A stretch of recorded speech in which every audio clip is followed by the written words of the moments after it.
そういえばコメントでですね、上の方から削らないんですかっていうことだったんですけど、もうここの部分は竹の根がすごすぎて、もう上からじゃ削れないんですよ。そのぐらいですね、もうぎっしり絡み合ってるので、もう全然ダメなんですよね。だからもうずっとこの横から攻めていってるんですけど、いやここはですね、ほんともう上がすごすぎますね。やっぱ毎年ですね、この上の方は竹がすごい量生えてくるので、やっぱそんだけ竹の根がすごいってことでしょうね。だからしょうがなくですね、もう下の方から少しずつ竹の根を切りながら進んでいってるんですよ。もうこれはもう本当上の方からはどうしようもないですね。そのぐらいすごいです。本当だったら上の方から削りたいんですよ、やっぱり早いんで。でももうそういう状況じゃないぐらいなんですよね。ここからが本当に大変だと思います。私の身長よりも高いところなんで、ここからはもうコツコツやるしかないですね。あとはここの勾配がなんか結構急っていうことだったんですけど、今まで削ったところとあまり変わんないですね、これは。今削ってるぐらいの勾配にしますね。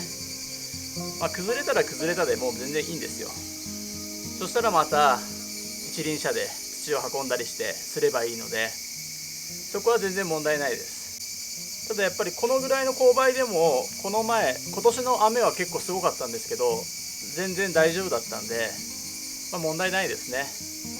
おそらく竹の根が上の方にあるんで崩れないと思うんですけど、これもいい勉強でしたね。結構多くの方がこの勾配は崩れるって言ってたんですけど、竹の根のおかげで崩れなかったので、私の家のところは大丈夫っていう形になったので、このぐらいでもう全部きれいに今度からまたやっていきますね。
でちょっと休憩しましょうかね。最近ですね、コメントを返せなくなったりしてきたので、ちょっと休憩時間にちょっとコメントを見て、その場でちょっとお返ししたいなと思います。ちょっと蚊がいますね。ちょっと全部は読むことできないので、何件かですね、ちょっと読みたいと思います。まずたぬきおやじさん、毎度ありがとうございます。チャンネル登録増えてきましたね。皆さん応援してますね。できてるんですね。いつもコメントありがとうございます。この方は私が土地成長やってる途中ぐらいから見ていただいて、コメントしていただいた方なんですけど、それからですね、確か多分最初の方も全部見てくれてるんですよね。本当にいつもありがとうございます。あとひろおさんですね。鶴のくちばし、尖った方も使うところを見てみたいです。はい、わかりました。ちょっとまた次回でもやってみたいと思います。コロプロさんですかね。私が最初多分やり始めた時ぐらいから見ていただいてる方なんですよ。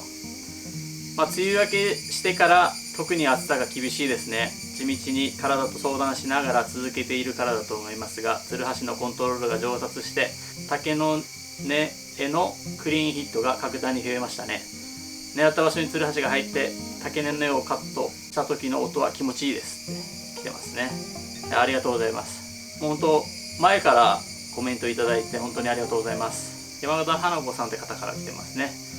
竹の根はどうするのかな、燃やすのかな、それとこの土はどこに、いつも削っているところばかりで、竹の根は一応乾燥させてから、ちょっと火を使ったりする時があるので、そういった時に竹の根を使ってますね。土はですね、畑とか、あと私の山道の方でちょっとへこんでるとこがあるので、そういったところにも入れて、できるだけこう平行に今してますね。あとはシャーズナブルさん、下から土手の上の方を削るとき、振り下ろしたツルハシが勢い余って自分の足に落ちてくるのが心配です。気をつけてくださいね。ありがとうございます。動画ではですね、こうツルハシを下ろした時はちょっと足が近く見えるんですけど、実際は結構離れてるんで大丈夫なんですけど、でも怪我はいつ起こるか分かんないですもんね。